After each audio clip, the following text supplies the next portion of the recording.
चौथा बाब। नज़ीर इब्राहीम।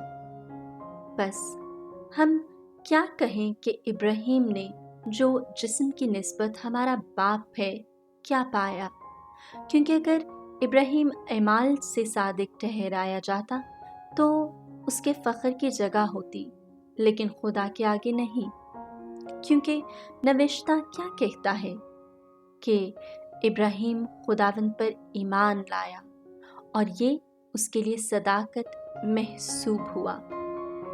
अब काम करने वाले की मजदूरी बख्शिश नहीं बल्कि हक गिना जाता है, मगर जो शख्स काम नहीं करता बल्कि बेदीन के सादिक ठहराने वाले पर ईमान लाता है, उसके लिए उसका ईमान सदाकत महसूब होता है।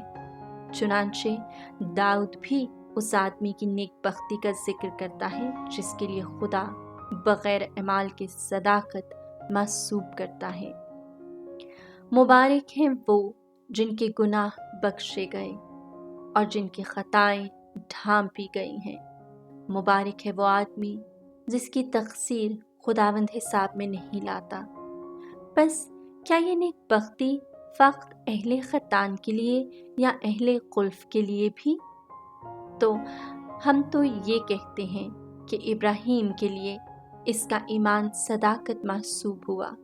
बस वो किस हालत में महसूब हुआ, मख्तूनी या नामख्तूनी में? मख्तूनी में नहीं बल्कि नामख्तूनी में। और उसने खतना का निशान इसलिए पाया कि उस ईमान की सदाकत की मोहर हो जो हालत खुल्फ में उसका था, ताकि उन सब का बाप ठहरे जो हालत खुल्फ में ईमान लाते हैं, और ये उनके लिए भी सदाकत महसूब हुआ।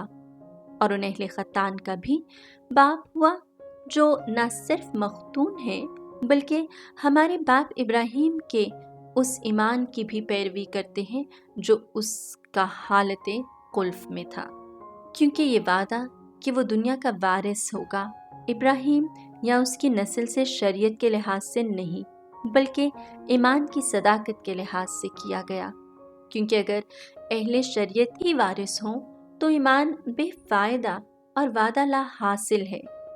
बस मिरास ईमान के लिहाज से है ताकि फजल के तौर पर वो वादा कुल नस्ल के लिए कायम रहे, न सिर्फ उनके लिए जो शरीयत के लिहाज से बल्कि उनके लिए भी जो इब्राहीम के ईमान के लिहाज से उसकी नस्ल है।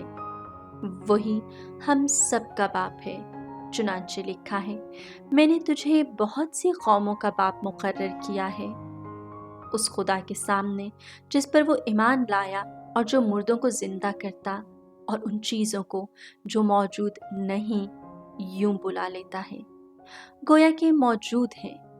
वो नाउमीदी की हालत में उम्मीद के साथ ईमान लाया ताकि उस कौल के मुआफिक कि तेरी औलाद ऐसी ही होगी वो बहुत सी कौमों का बाप हुआ और ज़ईफ़ुल ईमान ना हुआ, और ना उसने करीब 100 बरस का होकर अपने मुर्दे से बदन का या सारा के रहम की मुर्दगी का कुछ ख्याल किया, और ना कम ईमान होकर खुदा के वादे में शक लाया, बल्कि ईमान में मजबूत होकर उसने खुदा की तमजीद की।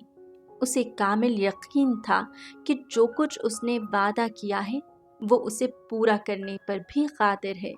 इसी वास्ते ये उसके लिए सदाकत महसूब हुआ, और सिर्फ उसी के लिए नहीं लिखा गया कि ये उसके वास्ते सदाकत महसूब हुआ, बल्कि हमारे लिए भी जिनके लिए महसूब किया जाएगा, यानी हमारे लिए जो उस पर ईमान लाते हैं, जिसने हमारे खुदावंद यीशु मसीह को मुर्दों में से जिंदा किया।